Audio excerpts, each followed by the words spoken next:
நான் சில வீட்டுக்கெல்லாம் போய் பார்த்தா ஜாமான்கள் நிறைய இருக்கும். நடந்து போறதுக்கே கஷ்டமா இருக்கும். அந்த அளவுக்கு எங்க பார்த்தாலும் ஜாமாவா இருக்கும். அதுல நம்ம அவங்க வச்சிருக்கிற ஷோகேஸ் இருந்தாலும் சரி, அந்த வச்சிருக்கிற எல்லா இதுலயுமே ஜாமா சின்ன சின்ன சின்னதா அடுக்கி வச்சிருப்பாங்க. கேட்டா இங்க வாங்கினேன், அங்க வாங்கினேன், எனக்கு பிடிச்சது, இந்த இதுல கிஃப்ட் பண்ணாங்க, அது பண்ணாங்கன்னு சொல்லிட்டு வீடு ஃபுல்லா வச்சிருப்பாங்க.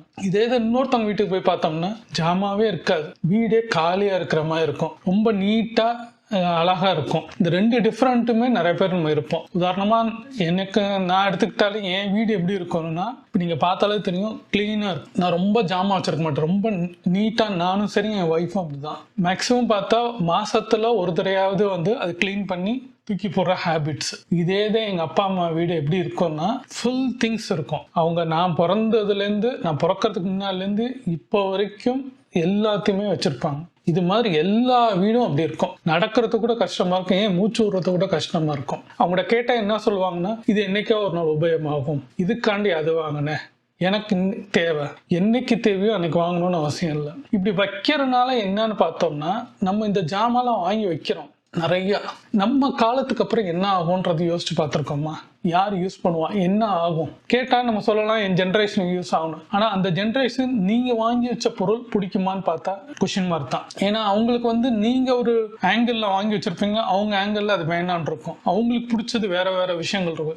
நீங்க நினைக்கிற மாதிரி தான் எல்லாமே இருக்கணும்ன்றது அவசியம் கிடையாது. நான் நினைச்ச ஒன்று பொருள் வாங்கி வைக்கிறது என் பையனுக்கு பிடிக்கணும்னு கேட்டா இருக்காது. அங்கேயும் கொஸ்டின் மார்க் தான். சில பேர் பிடிச்சிருக்கலாம், சில பேர் பிடிக்காம இருக்கலாம். அதான் உண்மை, யதார்த்தமா அதான். எங்க அப்பா அம்மா வாங்கி வச்சது எல்லாமே எனக்கு பிடிக்கும்னு பார்த்தா பிடிக்காது. அது ரியாலிட்டி. அதான் எனக்கு ஒன்று ரெண்டு வேணா எனக்கு பிடிக்கலாம். சில புக்ஸ், சிலது நான் படிக்கிற மாதிரி. அதுலயும் புக்ஸ்லயுமே வந்து பார்த்தா ரொம்ப ரிலிஜன் வைஸ்ல நிறைய புக்ஸ்ல இருக்கும், அது நான் படிக்க மாட்டேன். அஸ்ட்ராலஜி சம்பந்தமா இருந்தா அது நான் ரொம்ப போக மாட்டேன். அப்ப அதுலயும் டிஃபரெண்ட் இருக்கும். அதான் வந்து அதே ஒரு 100-500 புக்ஸ், இதுல ஒரு 500 சமையல் சம்பந்தமா 500 புக்ஸ், இப்படின்னு பார்த்தா அதே ஒரு ஷெல்ஃபே, ஒரு லைப்ரரி வைக்கிற மாதிரி புக்ஸ் இருந்துச்சுன்னா எப்படி இருக்கும்?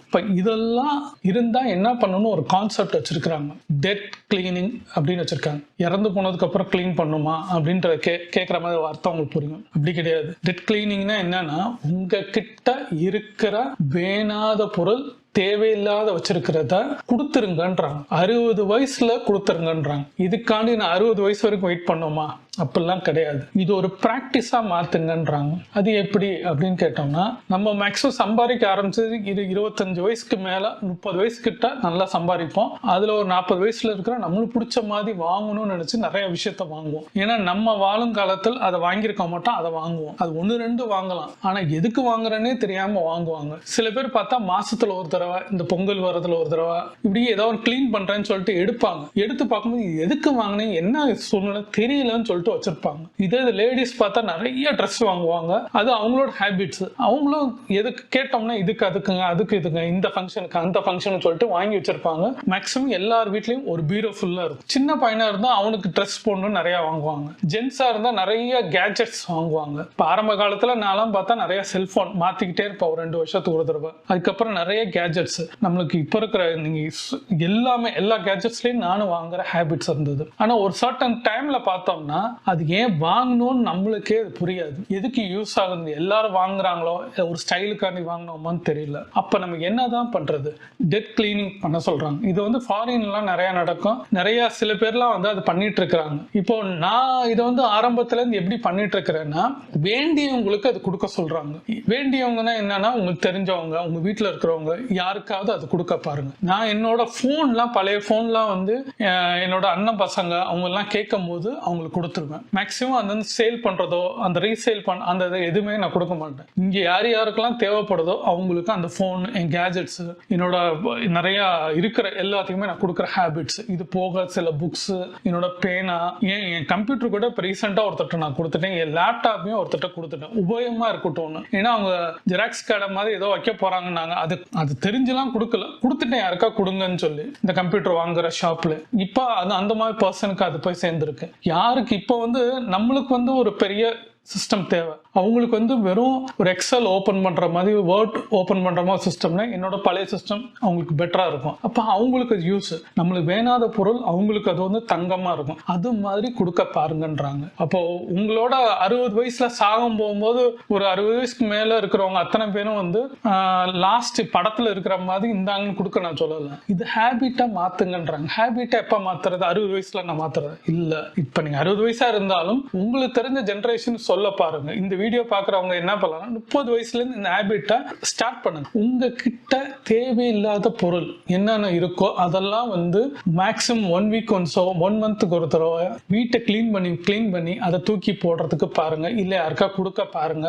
யாருக்கு தேவையோ அவங்களை தேர்ந்தெடுத்து கொடுக்க பாருங்க. எனக்கு இருக்கிற வேலையில இதெல்லாம் செஞ்சுட்டு இருக்கிறது, அப்ப நம்ம வாங்கியிருக்க கூடாது. அப்ப அது யூஸா இருக்கிறவங்களுக்கு கொண்டு போய் கொடுங்க. சில பேர் அது நீங்க ஒரு 10,000 ரூபாய்க்கு வாங்கியிருக்கீங்களா, ஒரு 1000 ரூபாய்க்கு கொடுக்குற பாருங்க, மனசார கொடுக்க பாருங்க. இதுல ஒரே ஒரு இது என்னன்னா, கொடுக்கும் போது 100% மனசார கொடுக்க பார்க்கணும். சில பேர்லாம் கொடுத்துட்டு அது நான் எடுத்து யூஸ் பண்ண எப்படி இருந்திருக்கும், இன்னைக்கு தேவைப்படுது அப்படின்னு நினைச்சு எக்காரணம் கொண்டு நினைச்சு பார்க்காதீங்க. என் பையன் கொரோனா டைம்ல ஒரு டேப் நான் வாங்கி கொடுத்தேன். அதுக்கப்புறம் கொஞ்ச நாள் யூஸ் பண்ணா, அதுக்கப்புறம் ஸ்கூல் திறந்ததுக்கு அப்புறம் அது யூஸ் இல்லை. எனக்கும் அது யூஸ் பண்றது மாதிரி எனக்கு ஐடியா இல்லாதனால அதையும் ஒரு ஆள்கிட்ட நான் கொடுத்துட்டேன். ஏன்னா அவங்க வந்து ஒரு கவர்மெண்ட் ப்ராஜெக்ட்ஸ்ல ஒர்க் பண்றதுனால அவங்களுக்கு வந்து ஃபீட் பண்றதுக்கு தேவைன்னாங்க. அதை அவங்க கையில கொடுத்துட்டேன். அது ஒரு 10,000 ரூபாய்க்கு வாங்கியிருந்து கொடுத்துட்டேன். இப்போ அந்த மாதிரி இருக்கிற பொருளை அவங்களுக்கு கொடுத்துட்டா அவங்களுக்கு அது யூஸா இருக்கும். அவங்க அதை இன்வெஸ்ட் பண்ணி வாங்க தேவையில்ல. நம்மளால முடிஞ்ச ஒரு ஹெல்ப் மாதிரி ஆகட்டும். கேட்ஜெட்ஸ் நீங்க வச்சிருந்த கடையில பில் போட்டு வெளில வந்தாலே நீங்க வாங்கியிருக்கிற அமௌண்ட்ல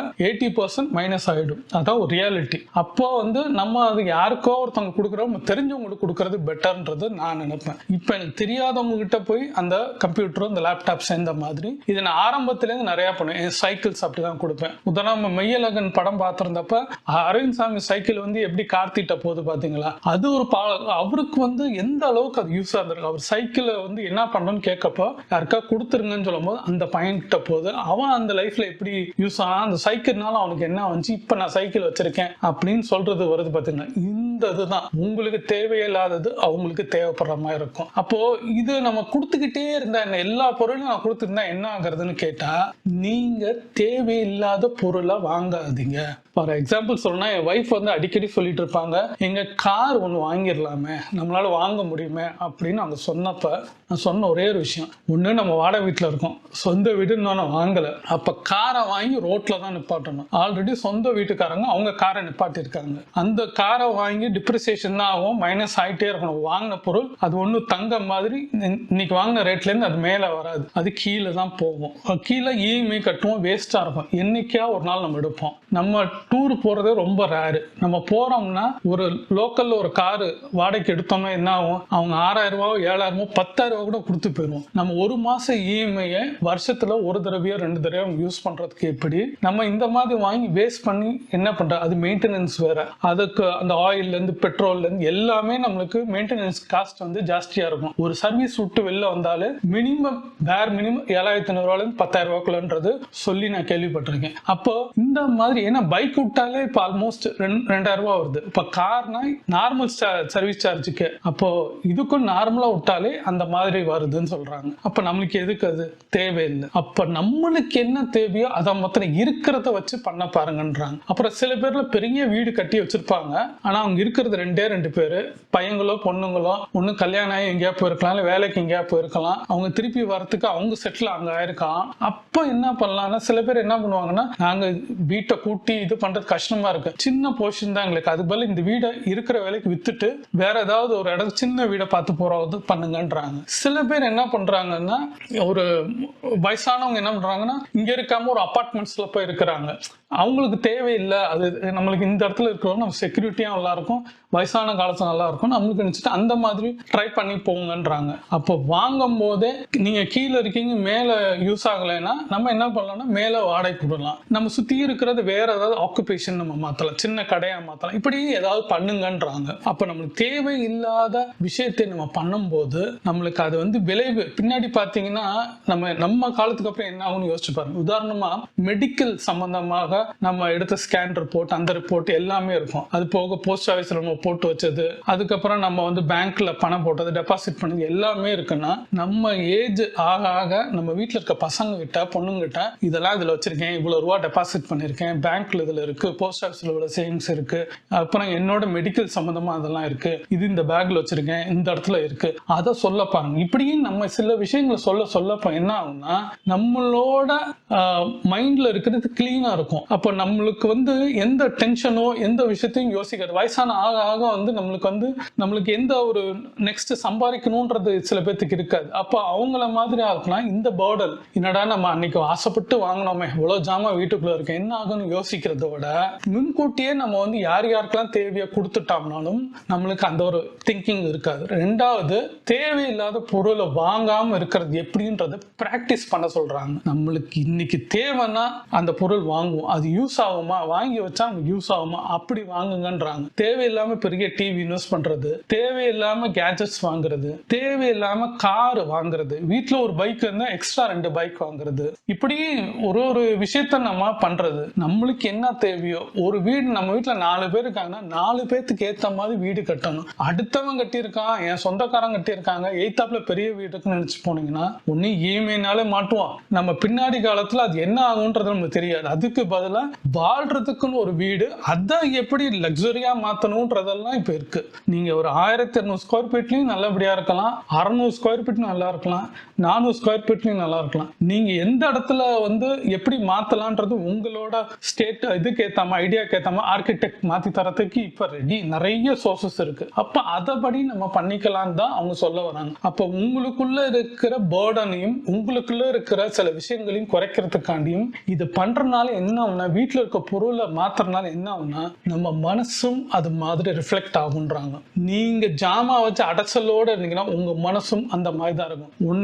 உன் நண்பனை காட்டு உன்னைய நீ யாருன்னு நம்ம சொல்லலாம்னு சொல்ற மாதிரி உங்க வீடை பார்த்தாலே உங்களோட குணம் என்னன்றது கண்டிப்பா தெரியும். ஏன்னா உங்ககிட்ட இருக்கிற அந்த தேவையில்லாத பொருள், வீட்டுக்குள்ள எதை கேட்டாலும் அப்புறம் வாங்கிக்கலாம், இது இங்க இப்ப யூஸ் ஆகும், எனக்கு அடுத்த வருஷம் இது யூஸ் ஆகும், அன்னைக்கு தேதிக்கு அவங்க யோசிக்க மாட்டாங்க. எல்லாமே புக்ஸ்ல இருந்து ஆரம்பிச்சு துணியில இருந்து ஆரம்பிச்சு நிறைய விஷயத்த தேவையில்லாம பாத்திரம், நீங்க நிறைய வீட்டுல பார்த்தா அந்த பரணி மேல வந்து அவ்வளவு பாத்திரம் இருக்கும். இருக்கிற 10-15 பாத்திரத்தை கழுவி போறதுக்கு எவ்வளவு கஷ்டப்படுறாங்கன்னு நம்ம வீட்டுல பார்க்கலாம் லேடிஸ். ஏன் நான் கிளீன் பண்ணும் போதே எனக்கு அந்த அளவுக்கு, டெய்லி நான் பாத்திரத்தை விளக்கும் போதே எனக்கு அந்த அளவுக்கு நம்ம டென்ஷன் ஆகும்போது, அப்போ வீட்டுல இருக்கிற அவ்வளவு பாத்திரத்துக்கு ஏன் வாங்கி வைக்கிறோம்? நம்மளுக்கு வந்து சீரா வந்திருக்கலாம், சில நேரம் வந்து ஆசையா சில பொருள், சில பேர்லாம் வந்து பாக்குறதெல்லாம் வாங்குவாங்க. எப்ப லேடிஸா இருந்தாலும் ஜென்ஸா இருந்தாலும் பாக்குறதா எங்கெங்கெல்லாம் பிடிக்குதோ அதெல்லாம் வாங்குறது. ஆனா அதுக்கு தேவையா தேவையில்லையான்றது டிசைட் நம்ம பண்ணாதனால மனுஷன்றது அப்படிதான் இருக்கும், ஆசை அப்படிதான் இருக்கும், அலைப்பாய ஓடும், எல்லா இடத்துல எல்லா பொருளையும் வாங்கி வாங்கி வச்சிருது. அப்போ பார்த்தா நமக்கு தேவையில்லை. சில பேர்லாம் இப்போ ஒரு ட்ரெண்டா இருக்கும் ஐபோன் வாங்குறது, வர அவன் வந்து கொடுத்துக்கிட்டே இருப்பான்.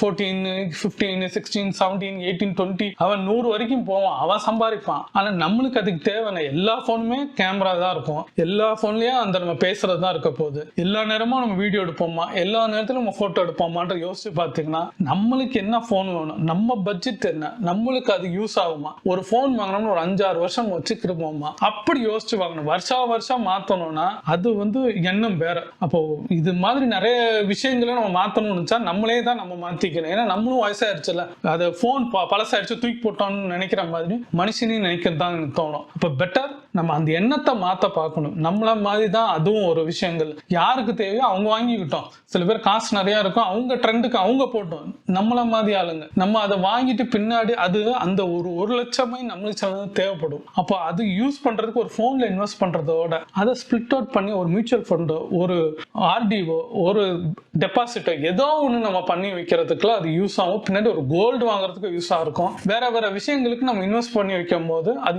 நல்லா நம்மளுக்கு பர்பஸ் எங்கேயாவது தேவைப்படும்ன்றாங்க. அப்ப இந்த மாதிரி விஷயத்தெல்லாம் விட்டுருங்க. உங்களோட வீட்டுல இருக்க தேவையில்லாத அடசல் பொருளையும் தேவையில்லாத விஷயத்தையும் யாருக்கு தேவையோ கொடுக்க பாருங்க. இது பொருள் மாத்திரம் இல்ல, மனசுல இருக்கிற கழிவுகள், மனசுல இருக்கிற தேவையில்லாத வன்மம், ஈகோ, பிடிக்காதது. எத்தனை காலம் நம்ம வாழ போறோம்? முடிஞ்சா நிறைய பேர்ட்ட சாரி சொல்லப்போம், முடிஞ்சா நிறைய பேருக்கு தேங்க்ஸ் சொல்ல பார்ப்போம். சில பேர் நம்மளுக்கு பிடிக்கலையா, முடிஞ்சா அவங்ககிட்ட பேச பார்ப்போம், இல்ல வீட்டுக்கு கூப்பிட்டாது அவங்க கிட்ட இருக்கிற பகையை உடைக்க பார்ப்போம். இப்படி நம்ம பண்ண பார்ப்போம். மாட்டோம். சில பேர்ட்ட உங்களுக்கு இப்போ எனக்கே நடந்தது. இப்போ எங்கள் அப்பா அம்மா கூட சில பிரச்சனை இருந்தாலும் நான் வந்து இப்போ அந்த வீட்டுக்கு போனேன், எங்க அப்பா இருந்தாரு, அவரை மாத்திரம் பார்த்து பேசிட்டு ஜஸ்ட் ஒரு அவ்வளவுதான்.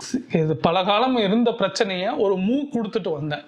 அப்ப அந்த ஹேபிட் நம்ம வந்து அவங்ககிட்ட சாரி சொன்னோம் அப்படின்னு இல்லை, ஜஸ்ட் நம்ம அவங்கள பார்த்துட்டு அந்த வயசானவங்க பார்த்துட்டு வந்துட்டு பேரனை காமிச்சிட்டு வந்து மறுமூலை காமிச்சிட்டு வந்தா ஜஸ்ட் அவங்க உடம்பு சரியாம படுத்தவங்க எந்திரிச்சு நடக்கிறாங்கன்றது கேள்விப்படும் போது சந்தோஷம் தான். அப்ப இது மாதிரி நம்ம விட்டு கொடுக்க சில விஷயங்கள் வந்து நாளடைவில் நம்ம சில விஷயங்கள் விட்டு கொடுத்து தான் ஆகணும். ஈகோவோ கோவமோ நம்ம பட்டுக்கிட்டே இருந்தோம்னா லைஃப்ல நம்மளும் வயசாகும், நம்மளும் அந்த ஸ்டேஜ்ல இருப்போம், நம்மளுக்கு ஒரு பையன் பொண்ணு இருக்கும் போது என்ன ஆகும்ன்றது யோசிச்சு பாருங்க. கடைசி 60 வயசுல உட்கார்ந்து யோசிக்கிறதோட 30ல இருந்து யோசிக்க ஆரம்பிச்சாலே தேவையில்லாத பொருளை தூக்கி போடலாம், தேவையில்லாதவங்கிட்ட பகையை வளர்த்துக்காம இருப்போம், நம்ம கோவப்படாம இருப்போம், எண்ணங்களை தூய்மையா வச்சுக்குவோம்.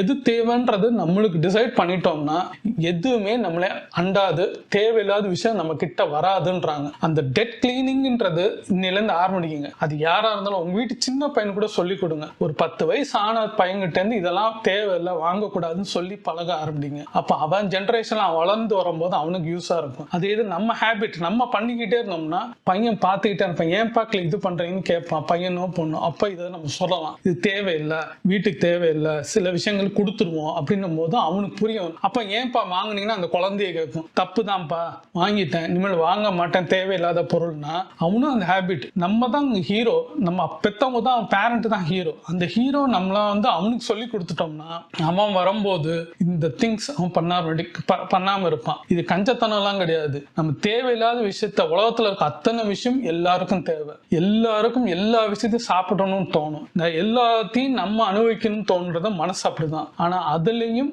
இது வேணும் இது வேண்டாம் அப்படின்னு டிசைட் பண்றது நம்ம கையில இருக்கு. அப்ப இன்னிலேருந்து ஆரம்பிக்கலாமா, நம்மளுக்கு தேவையில்லாத பொருளை பல பேர் கொடுக்க பாருங்க, யாருக்கு தேவையோ அவங்ககிட்ட கொடுத்துங்க, ஹெல்ப் பண்ணுங்க, மனசார பண்ணுங்க. மனசுல இருக்கிற அழுக்கையும் நீக்கிட்டு நண்பர்களா பாருங்க, சொந்தக்காரனை பாருங்க, ஈகோ விடுங்க. நம்ம பேசுவோம், வாழ்றது கொஞ்ச காலம் தான், ஆனா அந்த வாழ்க்கையில சந்தோஷமா வாழ்ந்துட்டு போவோம். நம்ம முடிகிறங்காலம் திருப்தியா இருக்கணும். இப்படி இருந்தாண்டா, இப்படி மாறினாண்டா, இப்ப எப்படி போயிருக்கான்னு நம்மளே வந்து பின்காலத்தில் வரலாறு பேசணும்ன்றதோட ஒரு நம்ம இதுக்கு வரவங்க ஒரு 4 பேராவது நம்மளை பார்த்து நினைவுகளாவது அவங்களுக்கு வரணும். அந்த மாதிரியாவது சம்பாரிச்சுட்டு போக பாருங்க.